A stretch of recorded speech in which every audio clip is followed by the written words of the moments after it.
Hello, hello, je suis ravie de vous retrouver pour cette guidance Oracle Astro des Capricornes et Ascendant Capricorne pour le mois de mai. La saison du Bélier se termine le 20 mai.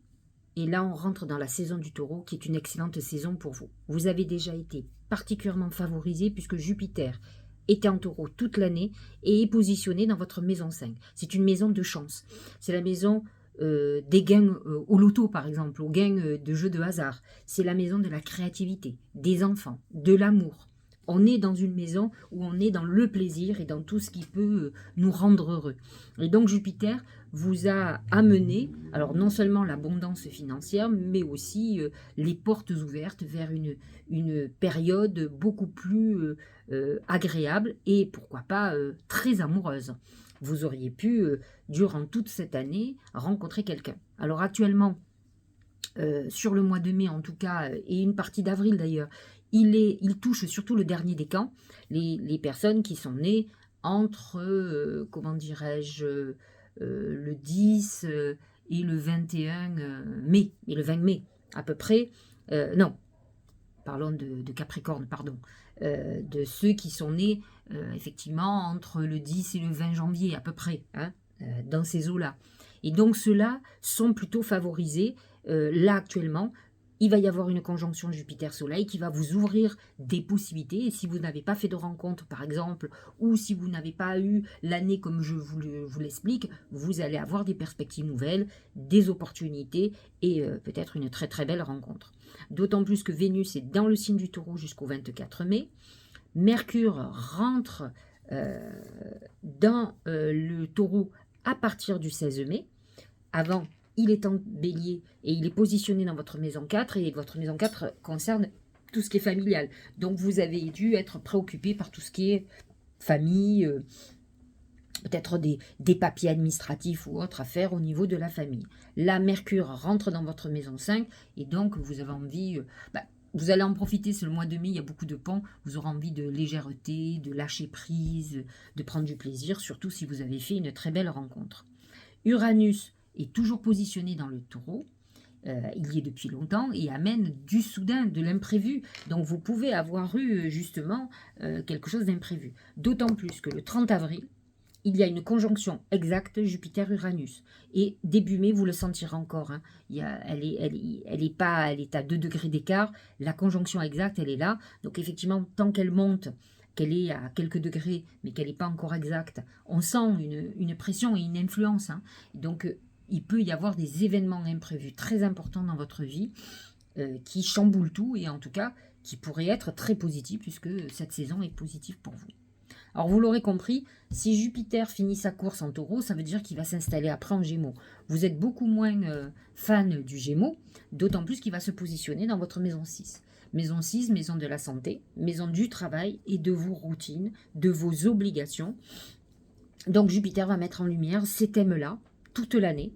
Il y est pendant un an. Hein. Il y est jusqu'au mois de juin, avant qu'il passe en Cancer, qui sera votre signe complémentaire.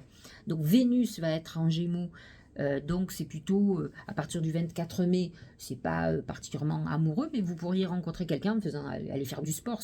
Le sport fait partie de vos routines. Donc si vous allez vous êtes inscrit à un truc de danse ou si vous avez l'habitude d'aller faire vos courses tous les jours à une certaine heure, c'est dans vos routines que vous pouvez complètement rencontrer quelqu'un.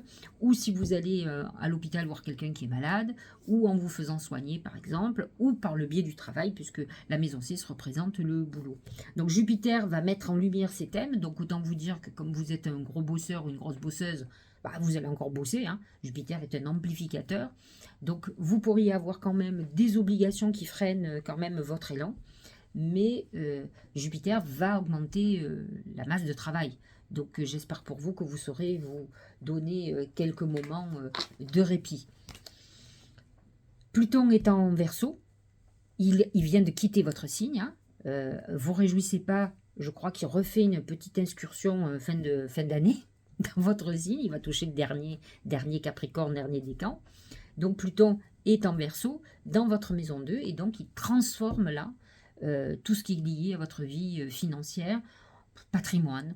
Vous pourriez faire des achats, vous pourriez hériter, vous pourriez faire des ventes. Faites attention à ce que vous pourriez perdre aussi, puisque Pluton amène la mort et la résurrection. Donc, il amène quand même la fin de quelque chose, la fin d'une époque et la fin de certaines situations financières. Mais il peut amener des transformations très bénéfiques, c'est-à-dire que si vous êtes dans une situation précaire, d'un coup, gagnez beaucoup d'argent. Donc, on est dans cette phase-là de renouveau très important. Saturne et Neptune sont positionnés dans votre maison 3, maison de la communication, des échanges, des mouvements, des petits voyages, des déplacements, des frères et sœurs. Neptune en Poisson a pu amener beaucoup de problématiques au niveau des échanges et des dialogues. Saturne va restructurer tout ça, va vous donner, quand même, va vous faire prendre vos responsabilités sur tout ce que vous pouvez dire ou faire. Hein. Enfin, donc je vous l'avais dit, le bélier est positionné dans votre maison 4. Il y a quand même le nœud nord qui est dans cette maison 4, qui amène une notion de karmique, hein, de toute façon, et Mars, qui peut amener quand même des conflits de famille ou beaucoup de choses que vous aurez à faire pour eux. N'oublions pas que le bélier est en désaccord avec le Capricorne, donc ce n'est jamais simple. Nous allons avoir, enfin vous, nous tous, hein, une pleine lune en Scorpion le 23 avril, parce que autant je fais cette vidéo, c'est avant de partir en Corse, hein, parce qu'après je ne pourrai plus, je suis débordée, donc je veux que vous l'ayez, en tout cas avant le 23 avril, donc effectivement, pleine lune en Scorpion, qui va rejoindre votre axe 5-11. C'est un axe exceptionnel de protection, donc vous avez complètement intérêt sur cette pleine lune, de toute façon, à faire vos vœux. Il faut savoir que toutes les pleines lunes, signes d'eau, signes de terre, sont les vôtres, identiquement pour les nouvelles lunes. Mais les nouvelles lunes en signe de terre, comme le taureau, c'est à ne pas louper. D'autant plus que la vôtre, la nouvelle lune du 8 mai, sera dans le signe du taureau, dans votre maison 5, aspectée par Jupiter, donc tout va être amplifié. Vous avez intérêt à faire vos vœux. Moi, croyez-moi, je ne suis pas Capricorne, mais je suis Vierge. Et honnêtement, je ne vous l'oublierai pas. J'ai la chance, personnellement, d'avoir le taureau dans ma maison 5, dans mon thème astral. Donc, autant vous dire que là, je ne louperai pas. Je crois que ce jour-là, le 8 mai, ça tombe bien que ça soit férié parce que je comptais prendre ma journée pour faire tout ce que j'ai à faire, que vraiment, ça soit une nouvelle lune sur laquelle je travaille énormément. Alors, je ne sais pas si je ne ferai pas une petite vidéo, un petit truc à plusieurs. Si ça, il faut que je vois. Hein. Je promets rien, mais pourquoi pas.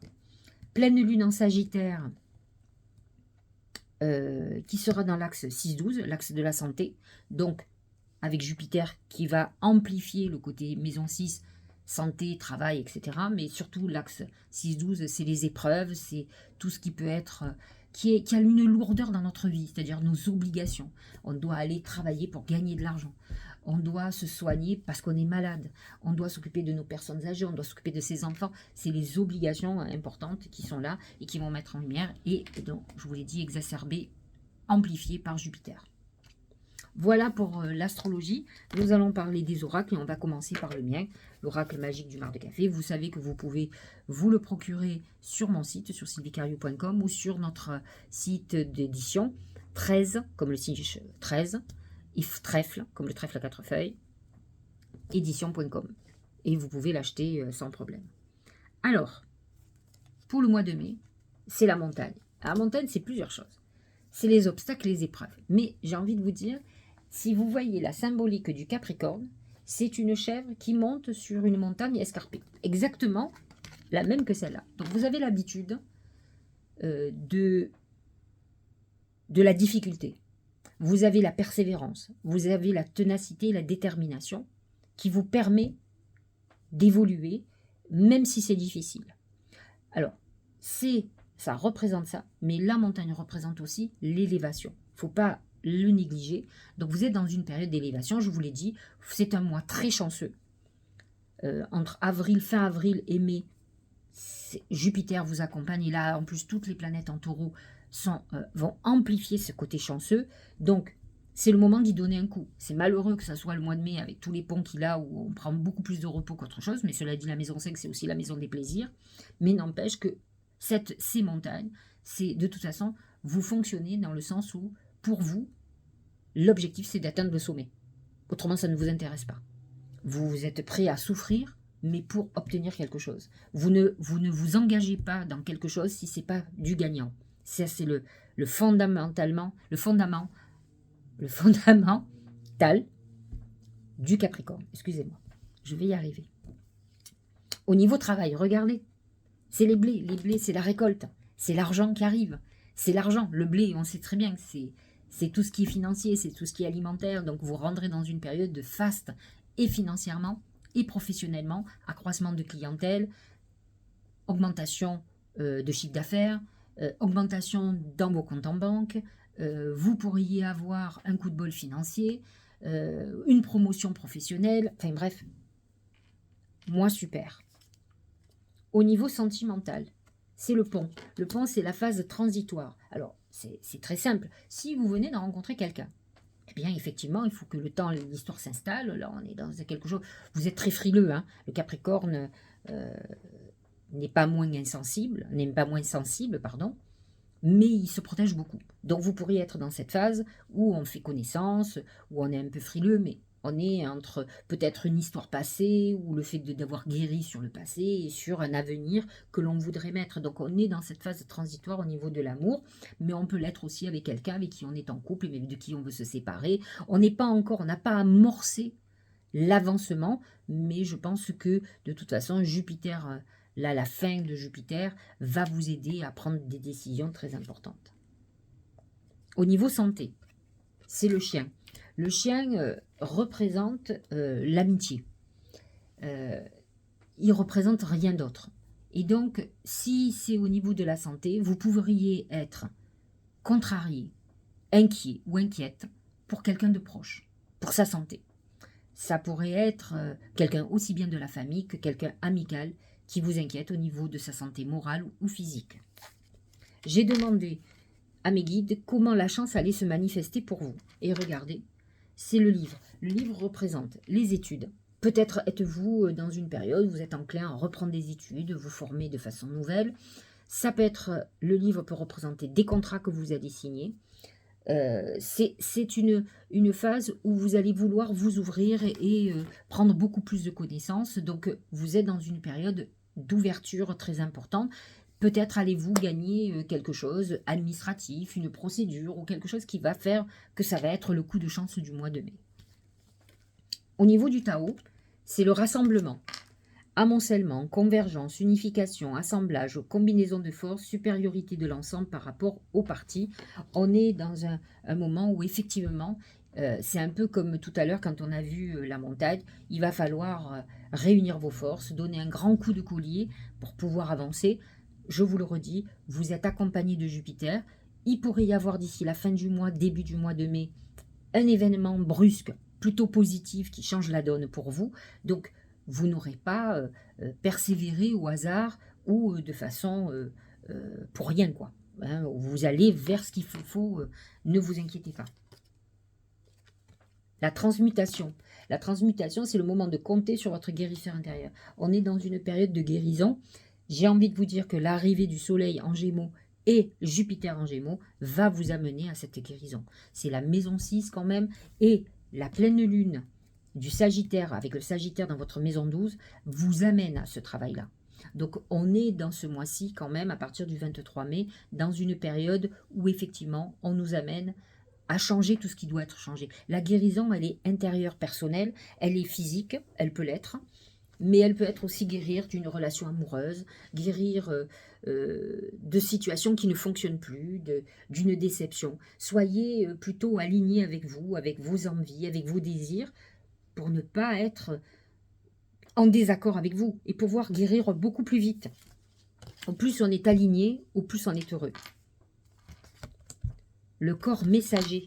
La confiance dans les précieux messages du corps est votre parfait guide. C'est vrai que, par exemple, l'intuition, on la ressent dans le corps. J'ai lu à une époque, et vous devriez le lire, un livre qui s'appelle ton corps te parle, ou Le corps nous parle. Et en fait, on se rend compte qu'on a des problèmes de santé à certains endroits qui sont symptomatiques d'un problème psychique.